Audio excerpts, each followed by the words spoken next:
Most viewers of this video have likely seen the 1965 movie musical Sound of Music, starring Julie Andrews. One of the most enduring popular songs from the movie, considered a Christmas classic to this day, is My Favorite Things.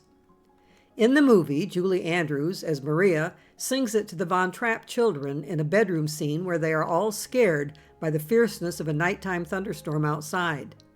She emphasizes to them that a great way of dealing with emotions like fear and anxiety and sadness is to focus on envisioning some of your favorite things. She shares some of her favorite things in the song. Raindrops on roses, and whiskers on kittens, bright copper kettles, and warm woolen mittens, brown paper packages tied up with strings. These are a few of my favorite things. Cream-colored ponies, and crisp apple strudels, doorbells and sleigh bells, and schnitzel with noodles. Wild geese that fly with the moon on their wings. These are a few of my favorite things. Girls in white dresses with blue satin sashes. Snowflakes that stay on my nose and eyelashes. Silver white winters that melt into springs. These are a few of my favorite things. When the dog bites, when the bee stings, when I'm feeling sad, I simply remember my favorite things and then I don't feel so bad. I happen to agree with Maria. Distracting yourself during troubled times with thoughts of pleasant things can help you maintain emotional stability and optimism, reduce stress and anxiety, and lift feelings of sadness and hopelessness. But many of the old-fashioned things in the song, like brown paper packages and copper kettles and sleigh bells on horses, don't cut it for me in the 21st century.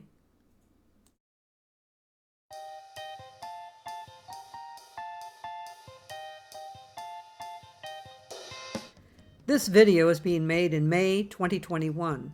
I don't know about you, but the past 18 months of my life have been some of the most stressful of my 74 years.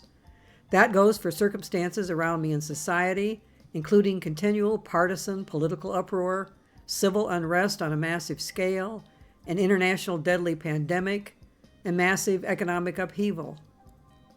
It also goes for circumstances in my nuclear family and my home, where we faced issues of unemployment, serious health crises including cancer, isolation caused by pandemic concerns, claustrophobia from not being able to get out and go places for entertainment, such as movies and theme parks and much more.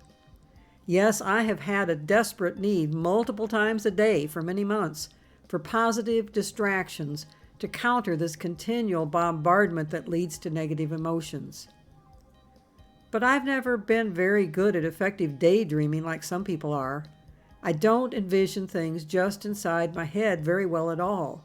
I'm a very visual person, and I need external stimulation of my brain through my eyes to get it to focus away from unpleasant circumstances.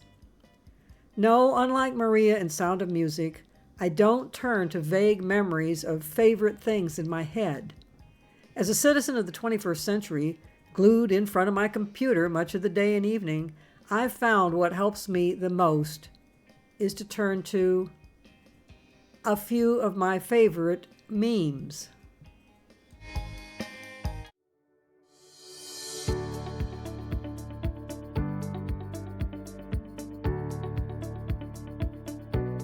You have no doubt heard the term meme for the past several years in connection with the internet, but I'm suspicious even most people who use the word a lot have no idea where it actually came from.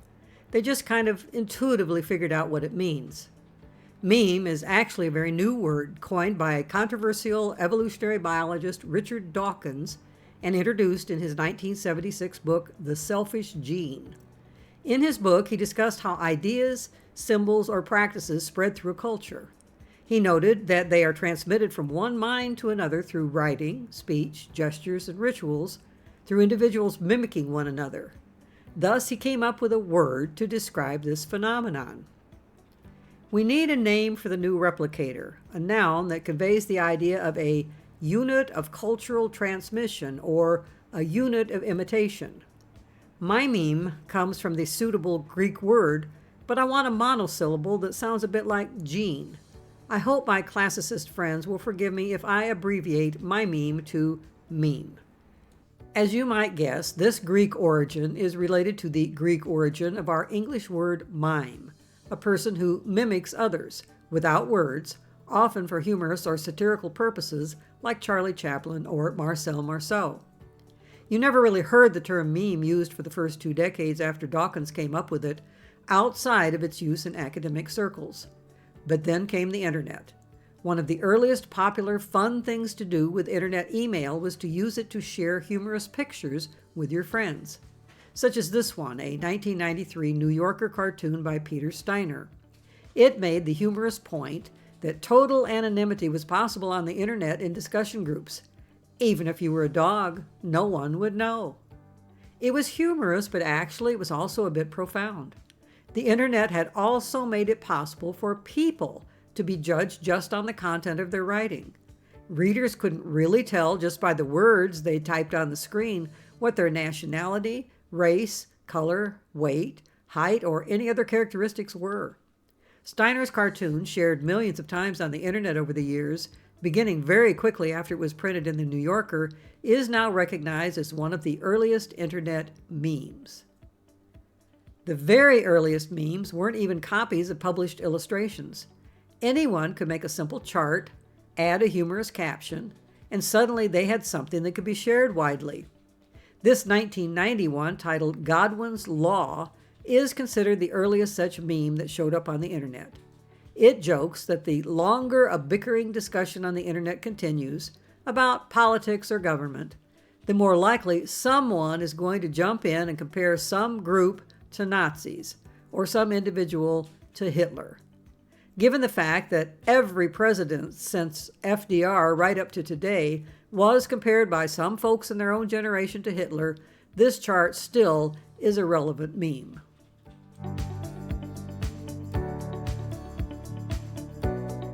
It wasn't long before people started sharing memes that were actual photographs in discussion groups, through email CC lists, and eventually the growing social media outlets like Twitter and Facebook.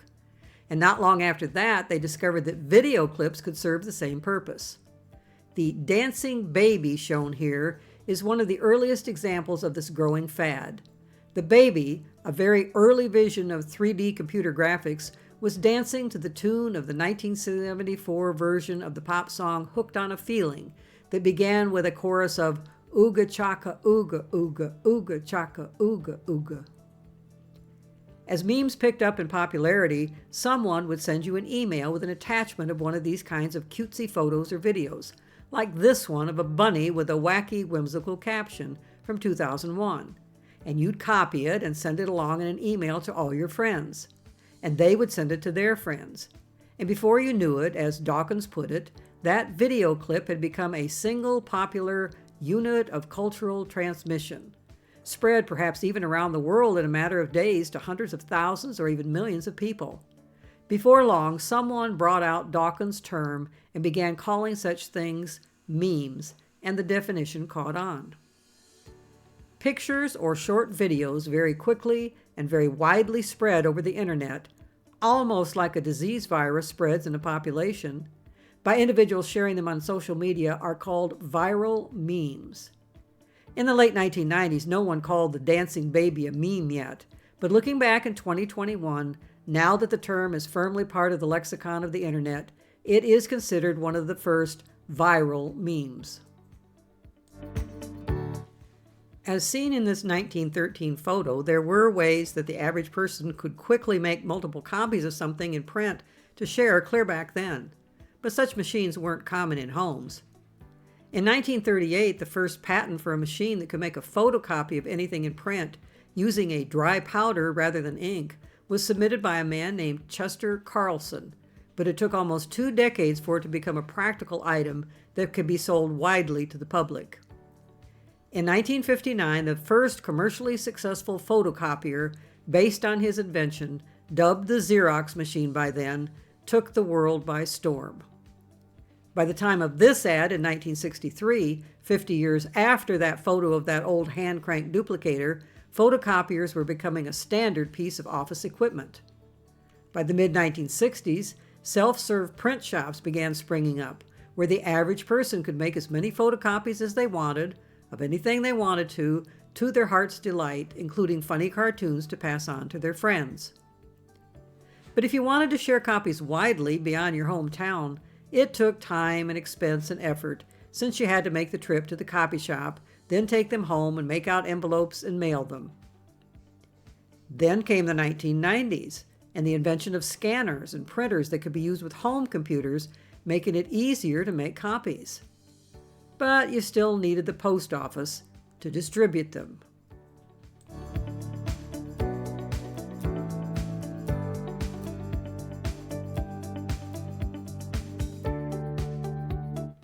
And then came 2008. That's the year that I finally got around to checking out what this so-called social media site dubbed Facebook was all about, that had opened up shop to the public 2 years earlier in 2006. For those few viewers of this video who may never have participated or even looked at Facebook, let me explain just a quick overview of what it does. When you join Facebook, you're given your own specific set of web pages as a center for your activities on the site. Here's the main page of mine.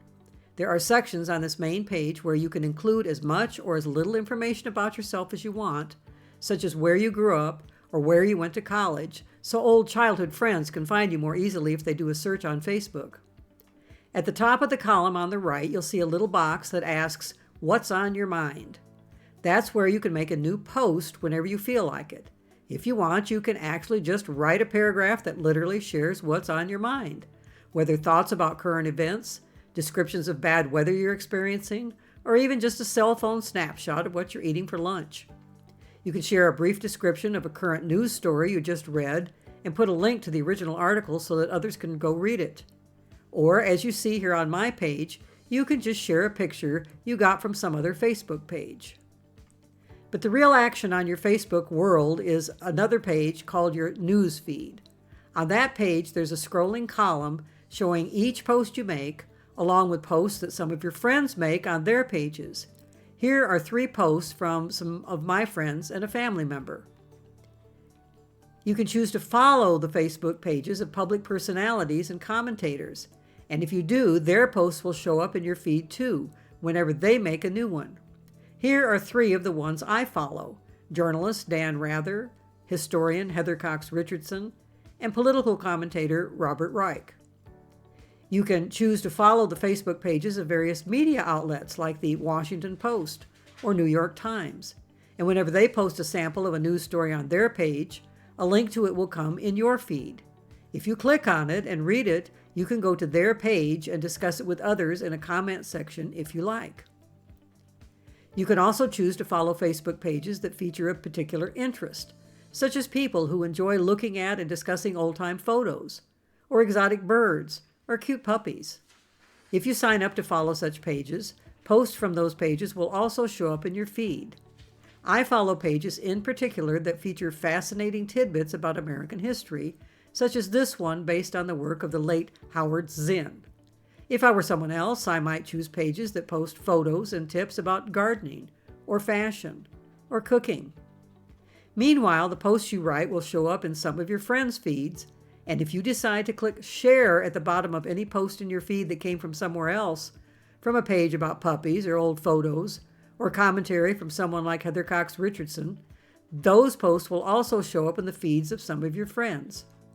In other words, your Facebook feed is a constant source of new information and pictures and videos that you could look at and read as much of or as little of as you want to on any day, and share as much of or as little of as you want with your friends and family.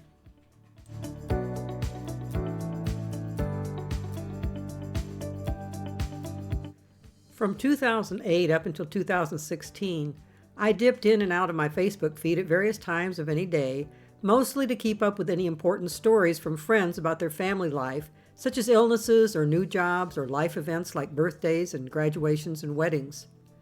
Since I don't watch cable or network news on TV, I also regularly dipped in and out of my Facebook feed to get headlines and links to stories from my favorite online news sources to keep up with current news. I also checked my Facebook feed regularly for the random entertainment value of seeing the occasional pretty or funny or inspirational photos and memes, and for the pleasure of using the share button to share them with my friends and family, hoping to brighten their day.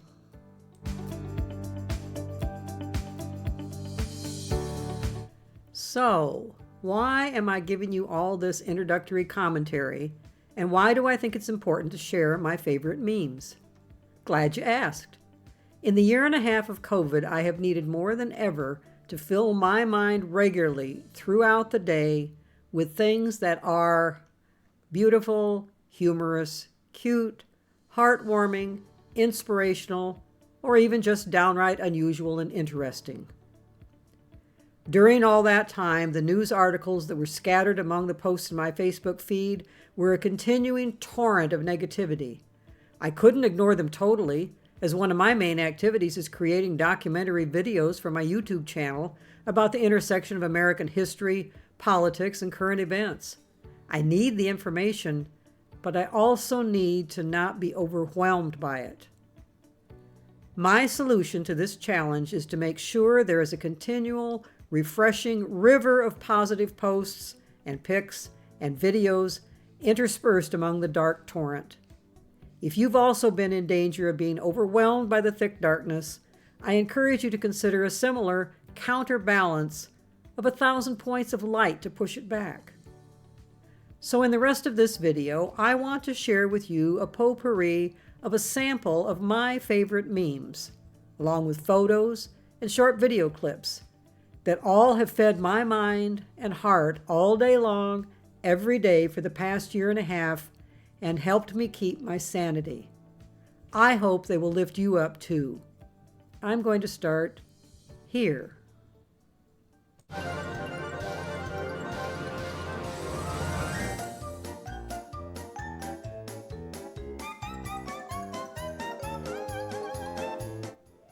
Shortly before I got on Facebook, one of the most famous recurring internet memes started making the rounds. A website called Lolcats opened up in 2007, featuring a growing collection of photos of cats that were embellished with snappy or witty or funny captions. LOL is the acronym used on the web to indicate the phrase laughing out loud. These are photos of cats with captions designed to prompt you to laugh out loud. Lolcats immediately became a source that people went to get memes to pass along on their Facebook feed or elsewhere. Often, the photos by themselves were humorous, but most often the humor was particularly in the dry wit of the captions. The captions usually implied that they were quotations from the cats themselves, written with a kind of misspelling and grammar errors and vocabulary that made them sound like a young preschooler talking, like these two. Or these two.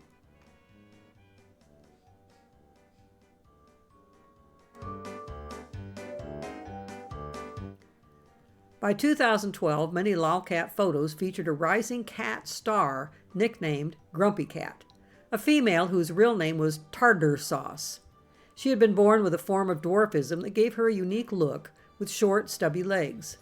And although she was said to be a normal, cheerful, even-tempered cat, her natural facial features appeared to give her a perpetual human-like scowl. So this was capitalized on to make humorous memes such as this one. Grumpy eventually became an internet superstar with her own Facebook, Instagram, and Twitter pages, and a YouTube channel featuring videos of her. She was featured in books, posters, calendars, stuffed toys, mugs, and such. By the time of her death at age 7 in 2019, her photos had gathered over 8 million total likes on Facebook, and she had over 2.4 million followers on Instagram, 1.5 million followers on Twitter, and close to 300,000 subscribers on YouTube. She was even featured in ads for Friskies cat food and Honey Nut Cheerios.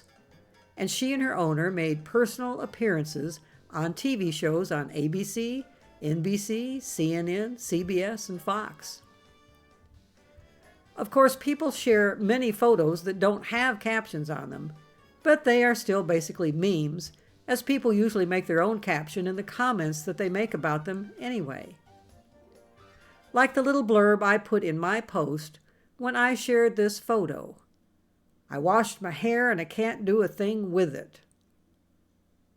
And short video clips that are shared widely are also like memes, since they have words embedded right in them with sound, like this very early one that I first saw in about 2006.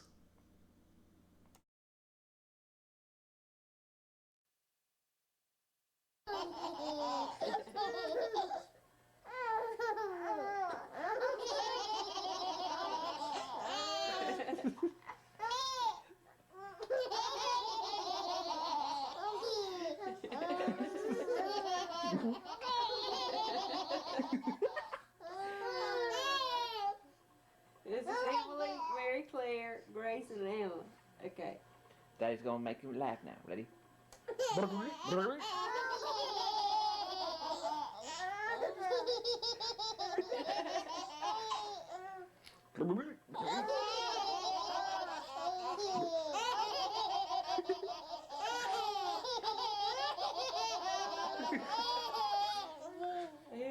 Yeah. Do it again.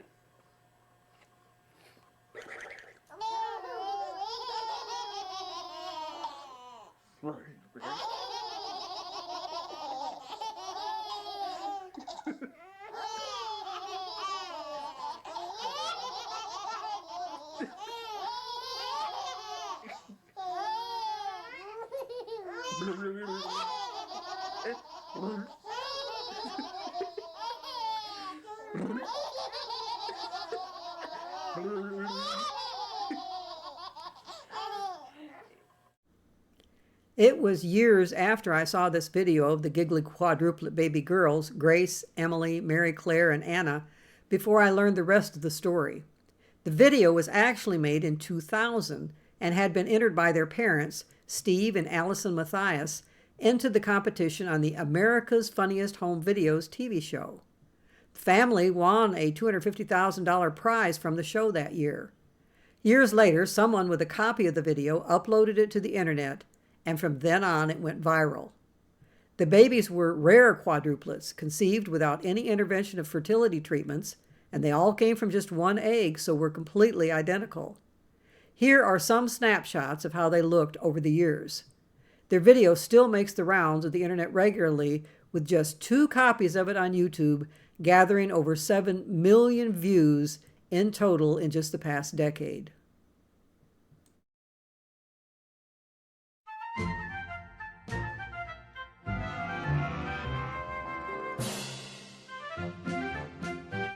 Photos and memes and videos of babies have been extremely popular on the web, especially ones where the babies are given witty things to say in captions, such as these.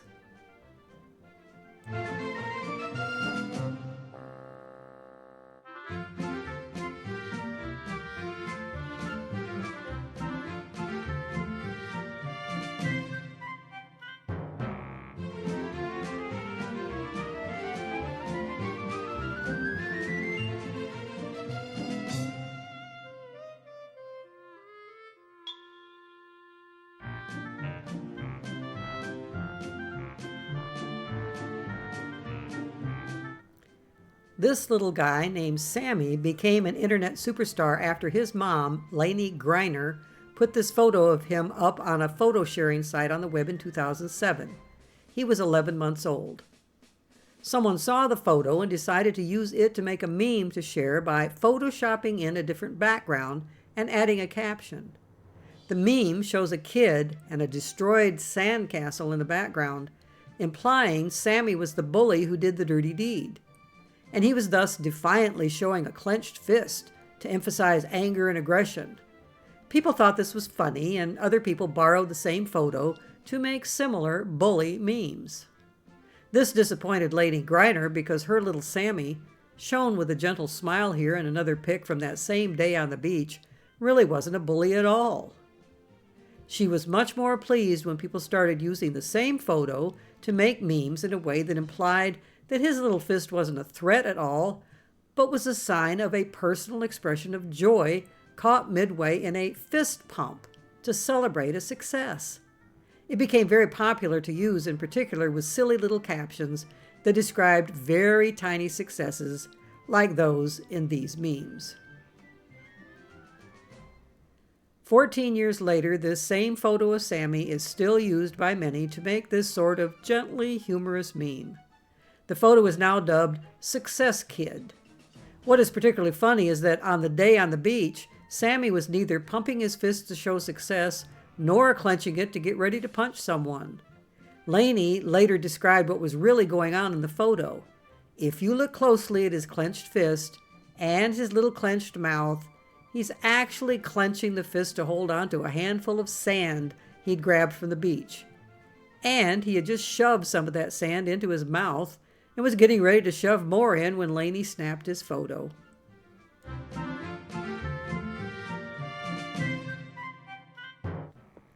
But I haven't told you about Sammy and shared some of his memes just to entertain you. There's more to his story. This is Sammy that day on the beach, sharing a father-son moment with his dad, Justin Griner. Not long after this, Justin was diagnosed with kidney failure. His mom had died from kidney disease, and now in his 30s, Justin found himself on permanent dialysis. As the years went by, he kept hoping for a kidney transplant. By 2015, Justin had been informed that he could not be put on the transplant waiting list unless his family could show proof that they could pay for the drugs needed after the transplant to keep his body from rejecting a new kidney. It would take $75,000, which they didn't have. Some friends and family offered to help, but not nearly enough. Laney decided to put up a GoFundMe page and advertise it on her Twitter feed. She originally didn't want to mention the family's connection to the Success Baby meme, but when she realized they would likely not reach their goal without a lot more help, and it was a matter of life and death for Justin, she decided to go ahead and mention Sammy's role in the Success Baby meme craze, and encourage people who appreciated the meme to consider a small donation. And it worked. The minimum amount the family needed was $75,000.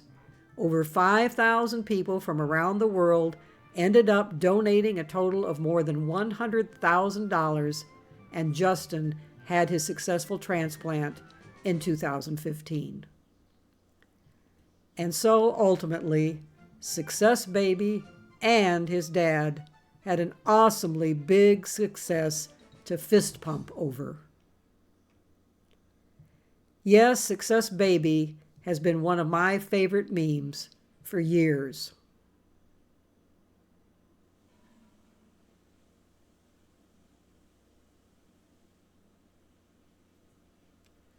But it's time to move on to more memes.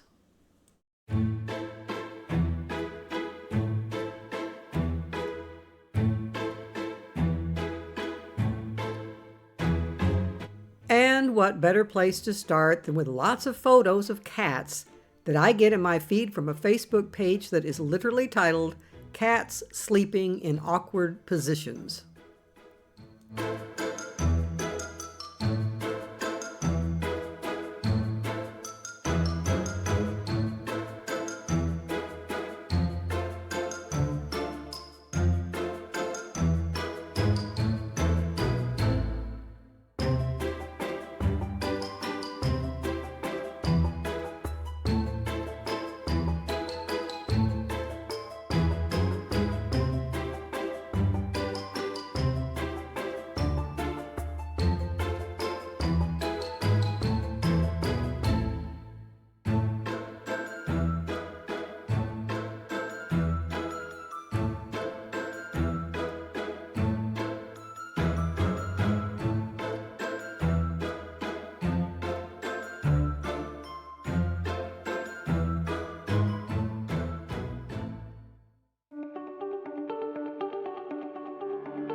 But maybe you are not a cat person, but would find photos of rescue pups more to your liking. So here you go. Yes, who can resist such adorable photos of teeny tiny little pups being lovingly cared for by rescue humans? But maybe you're beginning to wonder about these pups. Something may not seem quite right, especially when you see this little guy. You're correct. These aren't dog pups. They're fox pups. Yes, hungry little fox pups. Some shown here with their little teeny tiny bottles. But maybe you're thinking something still doesn't seem right. What's that poking out of their little blankies? Those don't look like fox paws. Oh, they are fox paws, all right, but just not the kind you may have been assuming. These are rescued flying fox babies, which are indeed also called pups. But their paws are on the end of their wings because a flying fox is actually a bat. They are not the kind of small bat that you may be used to seeing in pictures, certainly not the kind you might worry about biting you and sucking your blood. Flying foxes are fruit bats, as you can see by this little guy enjoying his banana. Their diet consists of nectar, pollen, and fruit. The photos we are viewing are of rescued flying fox babies in rescue centers in Australia, where they are recovering from being rescued during devastating forest and brushland fires, such as those we've seen on the news in Australia in the past year. The tiny flying fox pups are kept swaddled for much of the time at first. That's because in the wild they would be regularly swaddled in their mama's wings, like this little guy. A flying fox mama only has one baby at a time, or at most twins, and thus can keep them swaddled constantly when they are tiny. At the rescue centers, eventually they're given more and more freedom to stretch their wings as they move through their rehabilitation to the point where they can be released back into the wild.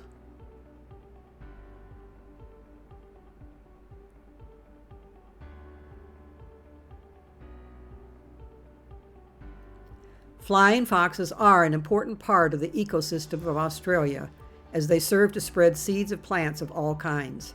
They tend to chew up fruit and digest just the juice, spitting out the seeds, peel, and pulp far and wide.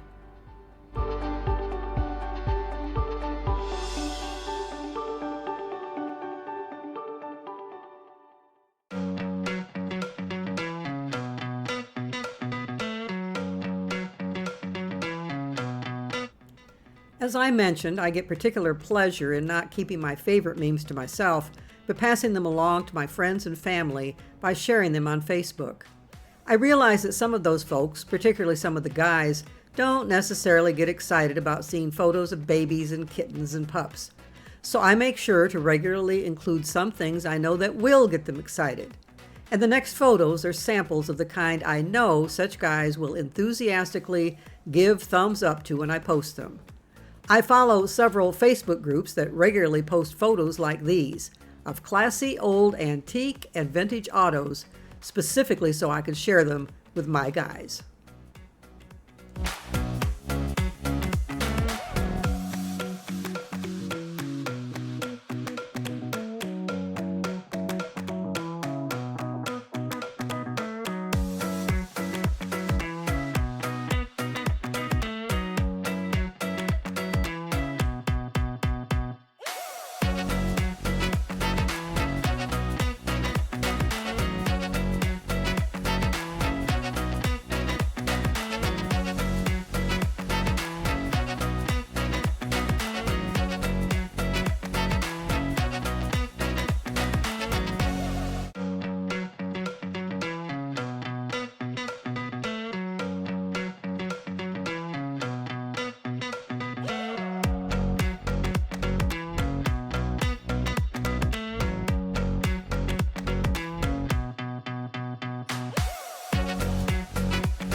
but I can't go for long without some cute and funny and heartwarming animal pics.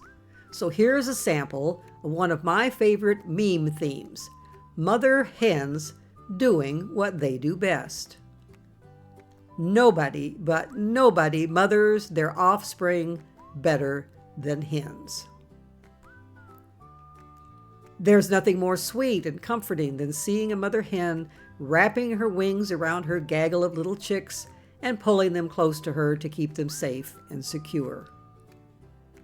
Then again, it's pretty neat to see a mother hen's mothering instincts extend to caring not just for chicks, but also ducklings in need of a mama. And then again, it's even cooler to see her mothering instincts not stop with tiny little fuzzy babies, but any birdies that need mothering, like these big old pigeon babies. And then again, why stop with birdies? True mothering instincts can cross the species barrier. If a little piglet needs a mommy, he's going to get one. And why stop there? Gathering a puppy under her wings and her whole body is a piece of cake for a dedicated mommy hen. Here's a cute video clip of another mommy hen and her charges.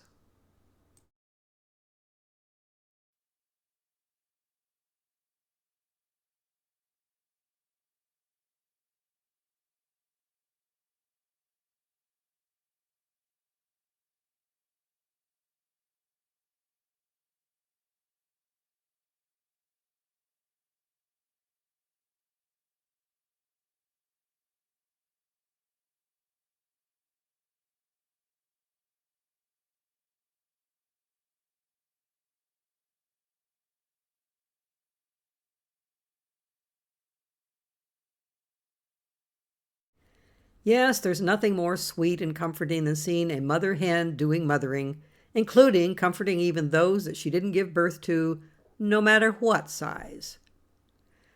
But enough of heartwarming pics for the moment. Another meme theme that is one of my favorites is photos of an animal I never heard of before I began seeing in my Facebook feed photos like those coming up.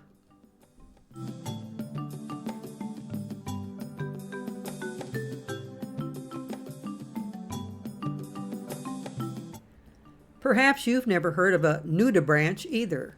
So I'm going to introduce this amazing branch of the animal kingdom to you with a whole sample rainbow of nudibranches. Nudibranch is the technical name for a certain type of underwater animal commonly called sea slugs. There are about 3,000 different species of nudibranches, which are particularly notable for the extremely wide variety of weird shapes they come in and their extremely wide range of coloration. We'll start with this red polka dot one and go right on through the standard rainbow colors, along with pink, black, white, and brown.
And yes, some nudibranches even have all the colors of the rainbow right on them. We'll take a brief break now to watch one of my favorite video clip meme themes. Videos that feature another animal internet star who has his own Facebook page and YouTube video collection. This is Teddy Bear the Porcupine, who broke into web fame in 2011 with this clip. As you'll see in the clip, Mr. Teddy does not like to share his lunch. This is Teddy, one of our North American porcupines. Teddy, come here. Would you like some corn on the cob? What is that? Oh my goodness. You have it? Don't drop it. There's Teddy and his corn on the cob. He loves corn. Teddy, can you share your corn with me? Can I have it? No! Let me have it.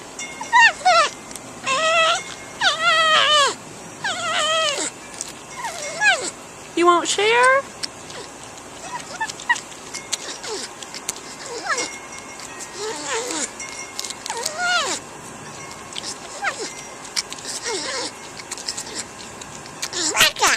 Oh, really?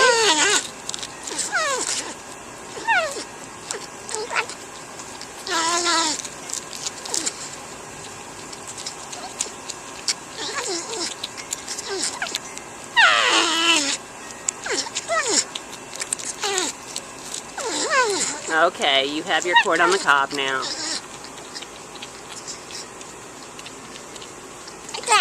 Oh, my. Teddy was a resident at the Zooniversity Wildlife Rescue and Animal Education Center in Dallas, Texas, until it closed in 2019. He is now retired and living at home with the former head of the rescue mission. Teddy's fan base up to his retirement was huge. He had over 70,000 followers on his Facebook page, and this particular video clip you just watched has been seen over 16 million times on YouTube. Yes, those are really his own words you heard. All porcupines chatter a little bit. He just happens to be one in captivity who has honed his vocabulary of sounds. Let's move on now to another type of animal I never paid any attention to at all until I started seeing pictures and videos of them in my Facebook feed.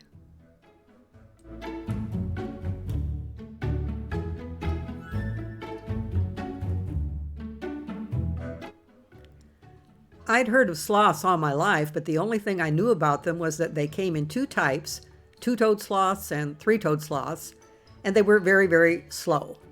They've ended up featured on the internet a lot in recent years because a sloth rescue center in Costa Rica is very aggressive in advertising their efforts in order to drum up financial support. That involves posting lots of photos and video clips, which are so appealing that they are shared widely on social media. Sloth pictures are particularly appealing when they emphasize two things about sloths. The first is that their facial features make them look like they are perpetually smiling. And the second appealing thing is how cuddly and clinging they are toward humans. They obviously love cuddling. Sloth pics are definitely among my favorite memes.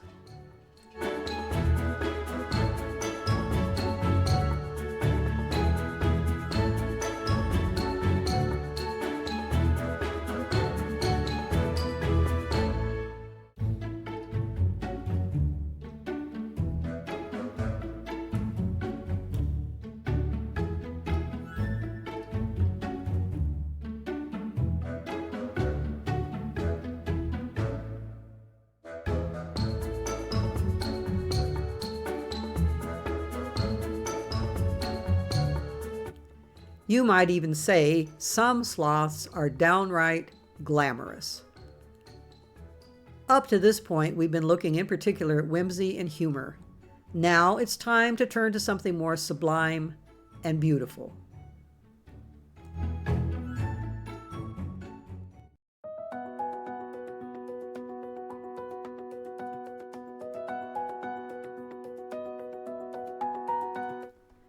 One of the meme themes I particularly turn to for inspiration and contemplation is rainbows.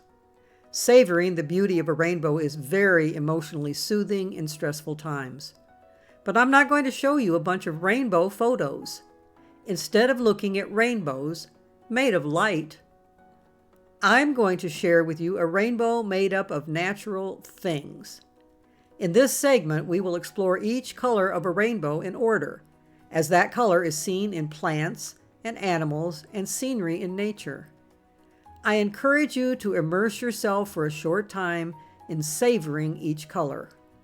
And at the same time, Watch for both the familiar and for delightful surprises and examples of each color. And also to think about what things you might have picked if you were pulling together your own rainbow of things. We'll work our way through red, orange, yellow, green, blue, and purple, and then add pink, brown, black, and white for good measure.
My desire in sharing some of my favorite memes with you, including the wonders of the rainbow world of color in nature, has been to fill you with both pleasure and wonder, and hopefully to have helped you shut out some of the darkness that's been filling the world, if only for a few minutes, with things to make you smile. Because as the old saying goes, smiles and laughter are the best medicine.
Yes, a smile is universally good at administering a healing balm, even a fishy smile like this. But how about this little guy? He's a Rocky Mountain marmot, a large version of a ground squirrel. You might think at first I've added him here because he looks like he might be laughing like one of those donkeys or zebras we just saw. No, he's not. But I've added him because I'm suspicious he might be able to make you laugh out loud.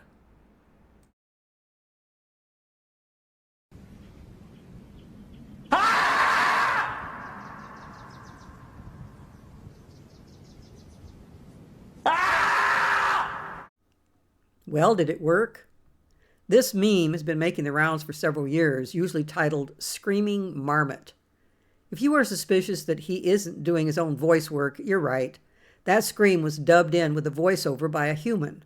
Although lots of people who have watched the meme have been fooled into thinking this tiny little guy has that great big voice. Nah, marmots do have a panicky sound they make when danger approaches to warn their buddies, but it doesn't sound at all like that edited video clip. Here's the original video with his original voice. Not quite so intimidating. Maybe that is their colony. Maybe we just don't stay still long enough usually.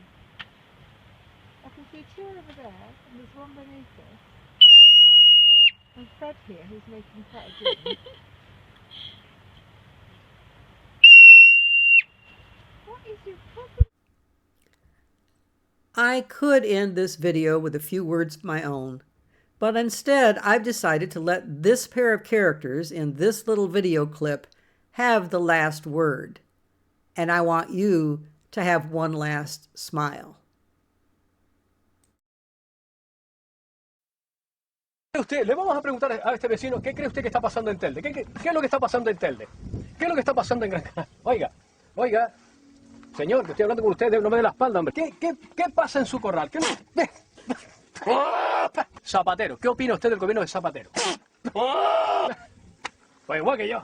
¿Y qué opina usted? ¿Qué opina usted del gobierno canario? ¿Y de los ayuntamientos de la isla?